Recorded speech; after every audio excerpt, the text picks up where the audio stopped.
The world's most populous country and one of the 3 or 4 largest, China is also one of the world's earliest civilizations.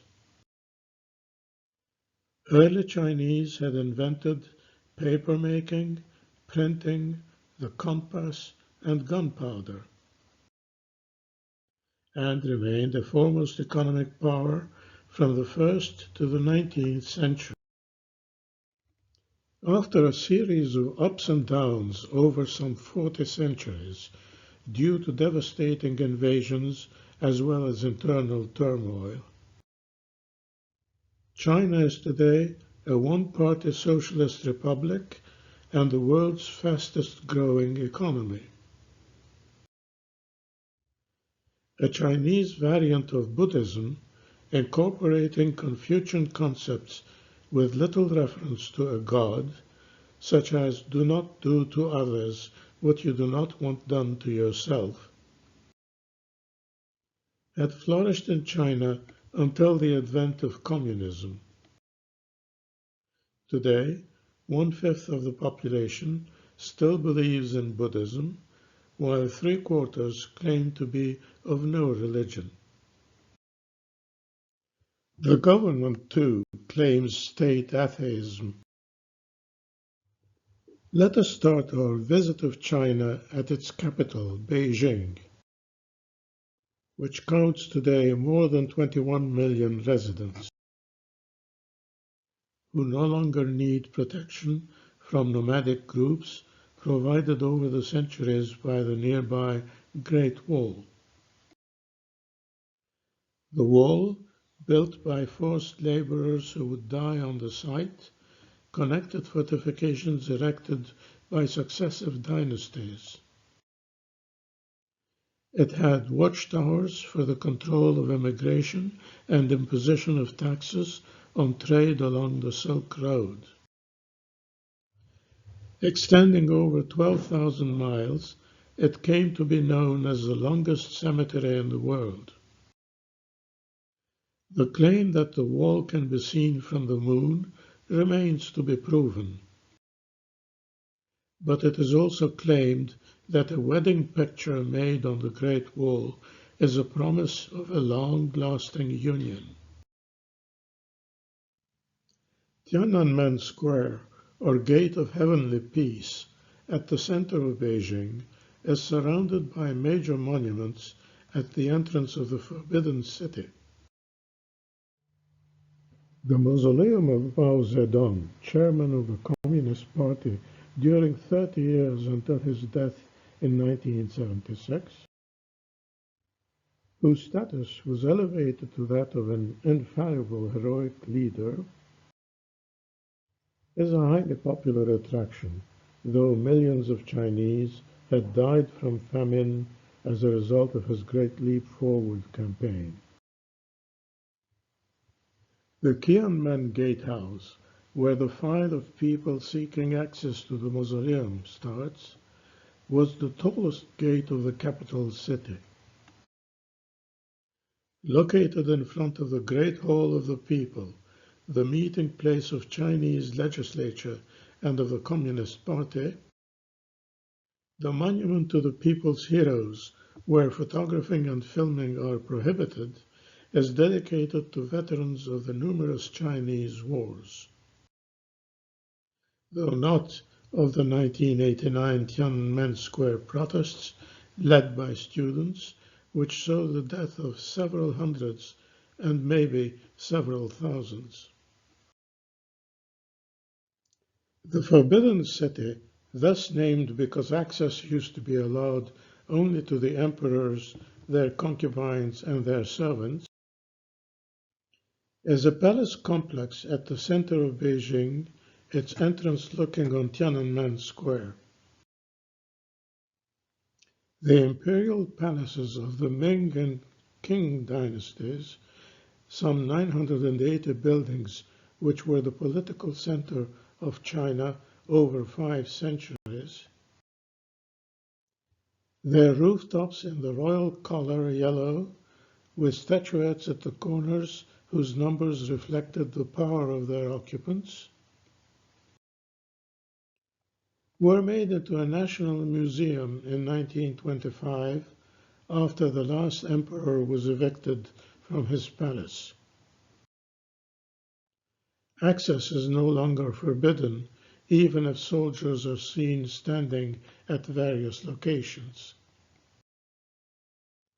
The buildings of the Forbidden City are encircled by a moat which ensured their military defense as well as their feng shui, or wind and water, a belief in search of health, harmony, long life, and security, involving geographical, religious, philosophical, mathematical, and aesthetic ideas. The Palace of Gathered Elegance was the residence of the concubines of emperors of various dynasties. Guarded by dragons placed at its entrance on the 50th birthday of 19th century Empress Cixi. The Forbidden City is surrounded by imperial gardens accessed through various gates, all of them colorful and artistically designed. The double ninth festival is celebrated on the ninth day of the ninth lunar month. Mountains are traditionally climbed on that day to avoid diseases believed to be caused by a devil. The emperor and his family would climb on that day to the pavilion of imperial view, built atop a rock, to enjoy the view of their gardens. There are more than 1 million works of art at the Palace Museum, mostly kept behind these red walls, and reflecting the personal interest and involvement in art of the emperors. Besides some 50,000 paintings, some dating as far back as the 14th century, they include ceramics, sculptures, bronzewares, and golden Buddhas. Chinese emperors claimed to be the sons of heaven. The Temple of Heaven was where they would go twice a year to pray for a good harvest.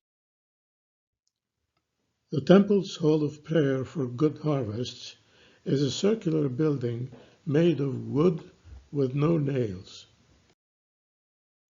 The original building had burned down in 1889, struck by lightning, and was rebuilt several years later. The temple was not open to the public until 1918. Today, it attracts many visitors armed with their cell phone cameras, possibly taking a picture of a lady wearing the traditional ornaments of the South China Hmong people.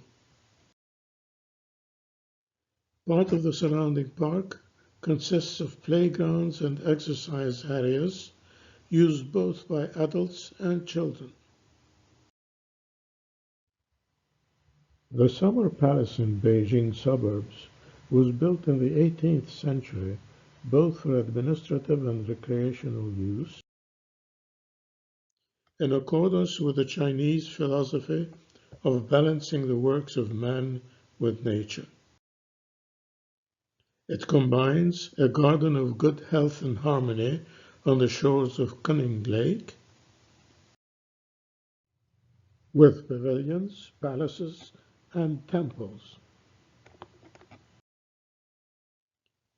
Burned by an Anglo-French attack, the palace rotted for nearly 50 years, but was restored soon after the communist takeover. Standing by the lake, Empress Shishi's marble boat, notwithstanding its name, is made out of wood, but painted to make it look like marble.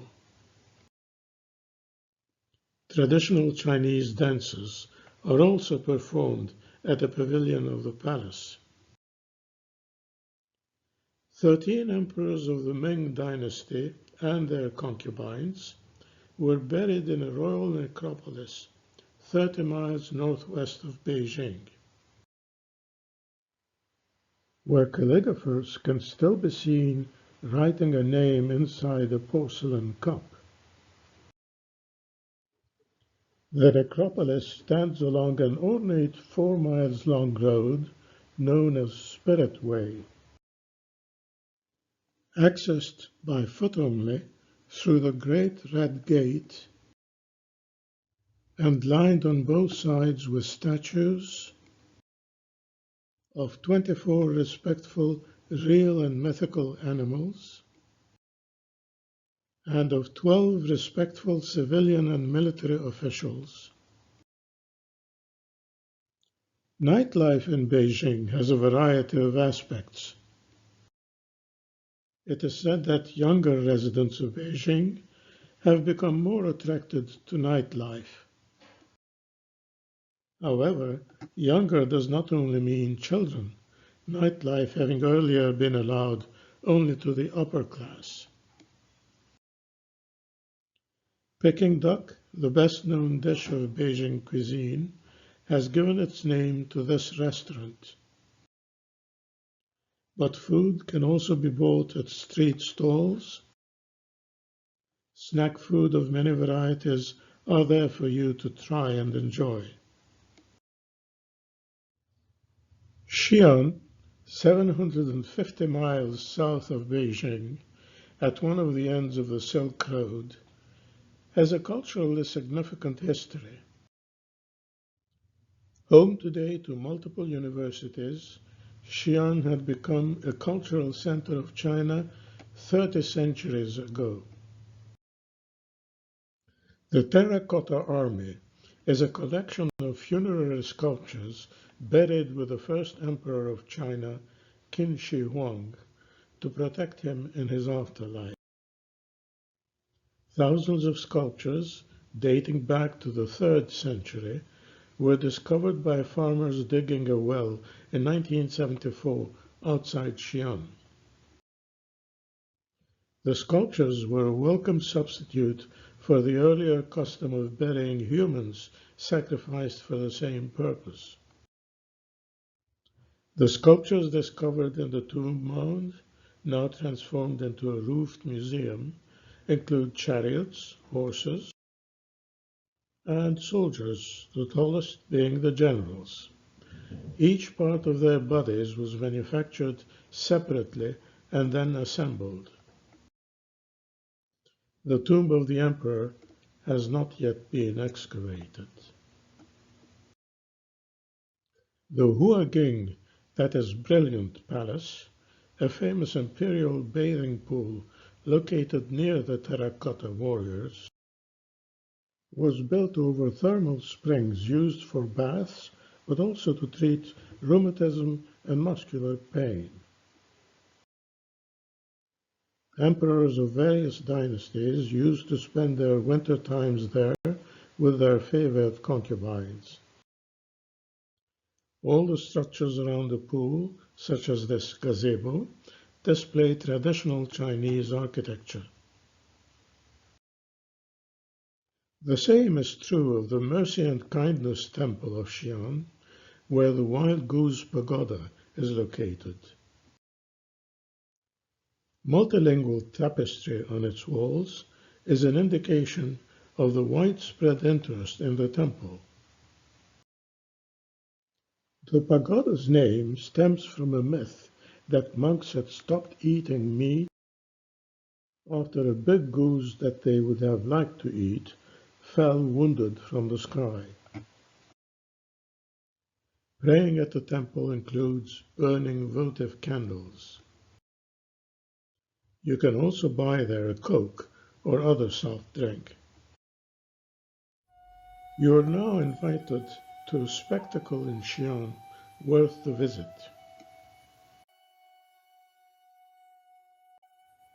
Traditional musical spectacles are performed everywhere in China.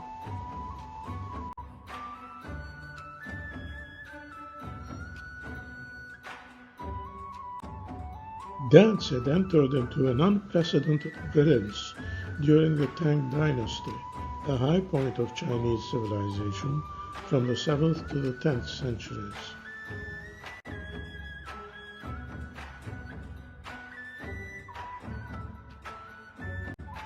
Later, in military dances, the dancers would carry weapons in their hands.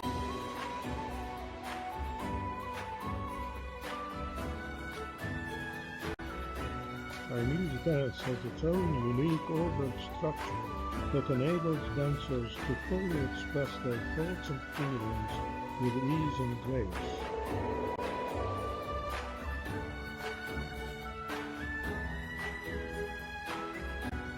Each of the 56 ethnic groups of China has its own folk dances. The communist regime also imported music and dance from Russia. The Muslim quarter of Xian covers an area inhabited by more than 20,000 Muslims. The Great Mosque is the most famous of the 10 mosques of the area. The inhabitants of the area, living in a tight-knit community, are the descendants of Muslim immigrants, most of them of Turkic descent. As you walk along the narrow streets of the area, you can observe that besides open-air souvenir shops, Muslim food is a main feature of the Muslim quarter. But there is also a McDonald's restaurant. The area, protected by a police station at its entrance, survived religious persecution during the Cultural Revolution of the 1970s. But being a Muslim is still precarious in China. Chinese cities had bell towers telling the time, one by sounding a bell at dawn and another sounding a drum at dusk. People of Xian believe that ramming the bell, allowed against a small payment, could bring them luck. The town offers a panoramic view of the 4 avenues pointing north, south, east, and west from the geographical center of the city. Another McDonald's is found at the Xian Kaiyuan shopping mall, just across the street from the bell tower. A reminder that 40% of Xian's trade has been with the United States, whatever the prevailing political tensions. Located in front of the bell tower, the 7th-floor shopping mall is the biggest one in Xian. Here again, the location is well protected. Our next step will be a short cruise down the Li River. Located 850 miles south of Xian, Guilin is the right place to start the cruise. Before starting the trip, however, you might wish to restore your energy with a Tai Chi breathing exercise. Once on your boat, you will notice that yours is not the only boat taking tourists on a cruise. They all move past the symbol of Guilin, the elephant trunk hill, given that name because it looks like an elephant drinking water. The cruise takes us past groups of limestone hills with deep depressions between the peaks, known as a karst topography. And the passengers of the boats are obviously enjoying what they see. Some tourists equally enjoy traveling on individual bamboo boats. Other people cross the river on bamboo rafts for commercial purposes. The Chinese and Japanese have long exploited the cormorant's fishing skills. They tie a snare to the bird's throat, thus allowing it to swallow only small fish. When the bird returns to the raft, the fish is removed from its throat, as can be observed on Lee River. If cormorants are used to fish, falcons, whose numbers have been decreasing, are used to help hunters in some parts of China. With an economy that shifted from agrarian to industrial, rural areas whose half a billion population is in decline may still require a lot of improvement.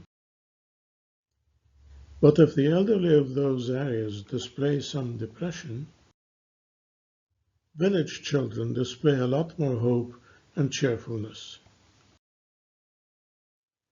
Our next stop will be at Guangzhou, better known in the West as Canton. Guangzhou is a major port on the southeast shores of the country and China's third largest city. The main avenues of the city have wide lanes reserved for biking, and students leaving their school wearing uniforms consisting of white shirts and blue pants or skirts grab their bikes to go home unless they're going to buy some toys. The whole built in memory of Sun Yat-sen, the first president of the Republic of China after the successful 1911 revolution, was severely damaged several times until it was upgraded in 1998 to its present condition, and the statue of Sun Yat-sen, who had been educated in Hawaii, was erected in front of the main entrance. The Chen Clan Academy, also known as the Chen Ancestral Home, built in the late 19th century, around a pagoda with money donated by a large group of people with the surname Chen, has become a scenic spot of South China. Its wood, stone, and brick carvings and sculptures, inspired by themes of traditional dramas, spread all over the roof eaves and courtyards. A boat made of pieces carved in ivory, with as many levels as a modern cruise ship, can also be admired there. The ancestral hall is surrounded by stone fences and bedded with iron flowers.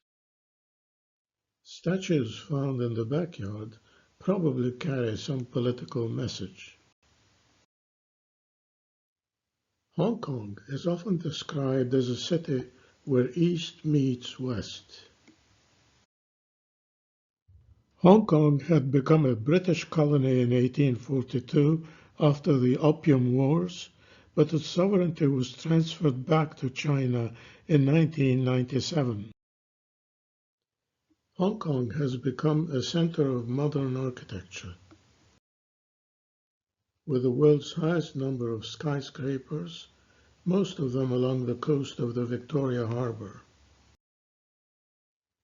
A significant financial center, it is also the city with the third highest number of billionaires. However, the view may be somewhat different on the other side of the island.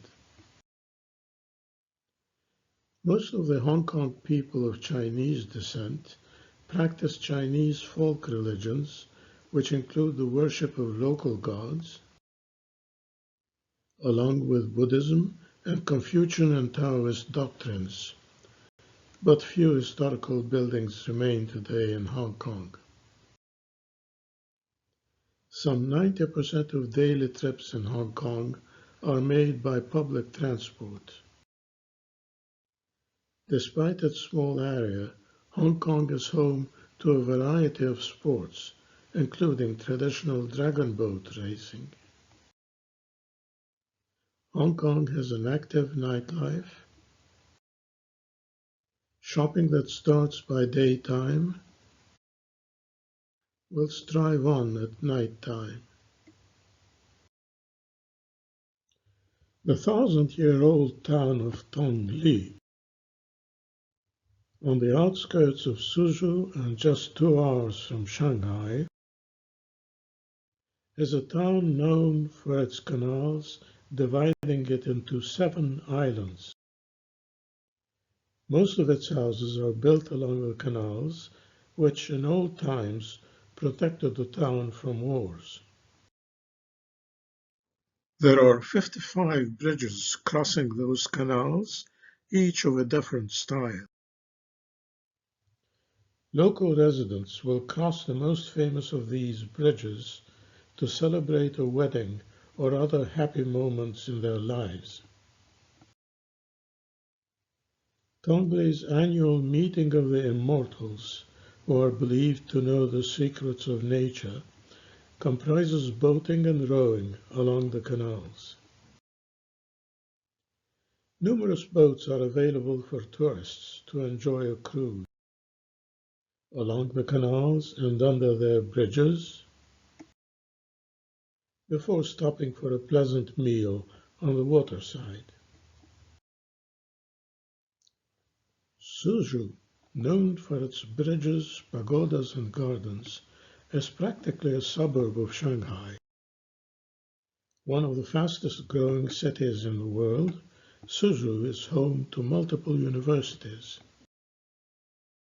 It has a museum of Buddhist artifacts, though not this one, which probably relates to the widespread use of drugs and prostitution in the 1920s and 1930s. Its canals, pagodas, and gardens have contributed to Suzhou's status as the top tourist attraction. The humble administrator's garden, a UNESCO World Heritage Site, is the largest and one of the most famous gardens of Suzhou. First built in the 12th century by a retired politician, the garden has been frequently destroyed or modified. Sedan chairs with a seat inside a cabin and 2 log poles were used in ancient China to bring the brides to their weddings. Carried by 2 porters, sedan chairs are still in use in the Suzhou Gardens.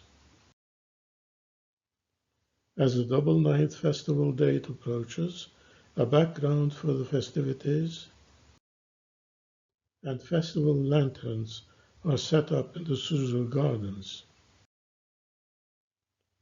Chinese lanterns are more than decoration. Red lanterns are used for weddings and white lanterns for funerals. Such lanterns also have a place at various ceremonies and festivals. The last stretch of our visit, Shanghai, was already inhabited 6,000 years ago. Ideally located for trading with the West in the 19th century, at the estuary of the Yangtze River, Shanghai is the world's busiest container port. Originally a fishing village and market town, Shanghai grew in importance in the 19th century as a result of domestic and foreign trade. The city then flourished and became a primary commercial and financial center of Asia in the 1930s. Once visited by the Queen of England, Shanghai is today the showpiece of the booming economy of China. It is also the world's most populous city. Many religions are found in Shanghai, and since the 1980s, Protestantism has been growing along with urban growth. By the end of the Second World War, Shanghai had become home to some 24,000 Jews, most of them refugees. Their number is now down to 250. After the communist takeover, with no water available at home, hair needed to be washed in the street. where people could also be seen playing a local variant of checkers, somewhat different from a game the Europeans have named Chinese checkers. The reforms introduced in the 1990s by Mao's more liberal successor Deng Xiaoping, known as the architect of modern China, invited entrepreneurs to become rich by following American practices. Within half a century, these reforms transformed China from one of the world's poorest countries into its largest manufacturer and trader, thus gradually challenging the U.S. claim to international superpower. By 2003, China became the third country in the world, after America and Russia, to launch an astronaut into space. With only one high-rise in 1985 and 3,000 today, featuring several architectural styles, Shanghai re-emerged as a hub of international trade and finance, and became the world's third largest financial center after New York and London. Today, even public toilets in Shanghai have the elegant look of a medical building. The architecture of the older neighborhoods of Shanghai, such as the Huangpu district, is in stark contrast with the remainder of the city, reflecting strong ancient colors and designs.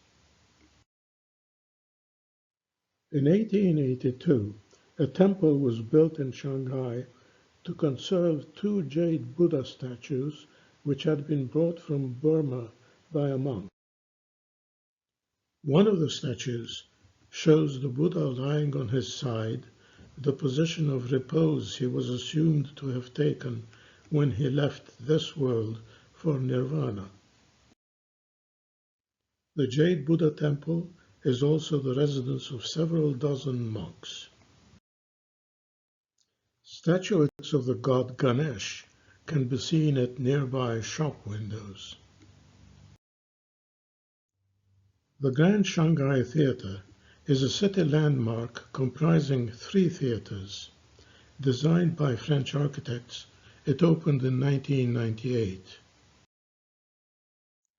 The Shanghai Museum is dedicated to ancient Chinese art with a square base and a round top, symbolizing a square earth and round sky. A sky that can be viewed through the roof of the museum. The 5 floors high building has 11 galleries with a collection of more than 120,000 works. Besides ancient Chinese paintings, ceramics, and sculptures, it has displays of ancient tribal art, ancient tribal costumes, ancient tribal masks, and even ancient tribal boats.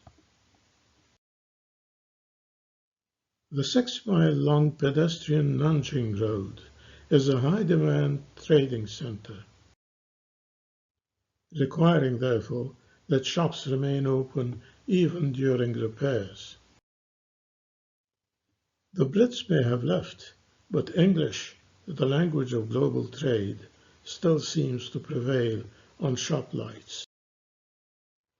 And what about a bottle of Coke, for which China had become a top market once diplomatic relations were established with the US, along with a few chocolate chip cookies? KTVs, or Chinese karaokes, are singing or sex clubs offering female companionship. They are no longer allowed to sing songs that violate China's religious laws or endanger its sovereignty. All of this and much more found on Nanjing Road. The Joyful Week on Nanjing Road, held in September 2006, comprised a variety of activities, be it Tai Chi workouts combining slow movements, meditation, and breathing exercises, having your hair cut, or having your blood pressure checked. The Joyful Week is also a good opportunity to enjoy Chinese acrobatics, viewed as an art form. In China, acrobats are revered as much as ballerinas are revered in the West. The balance on chairs is always considered to be a special feat. With a new look every year, the Pudong district of Shanghai, east of the Huangpu River, is home to many of Shanghai's best-known modern buildings. It can be reached by robotic carriages running through a tunnel under the river.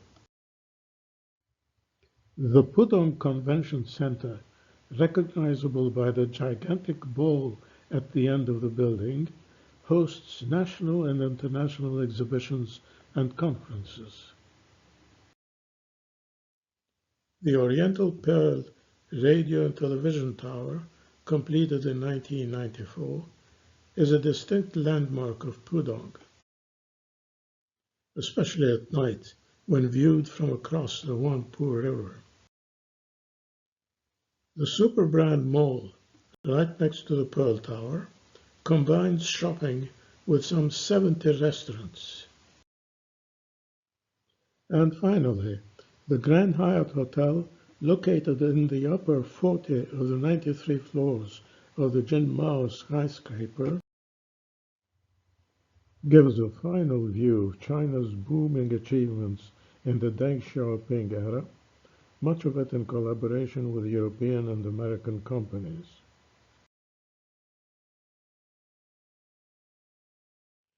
But then, what about the many Western complaints, such as the repression of the Uyghur minority or the rules imposed on Hong Kong by the subsequent Xi Jinping administration?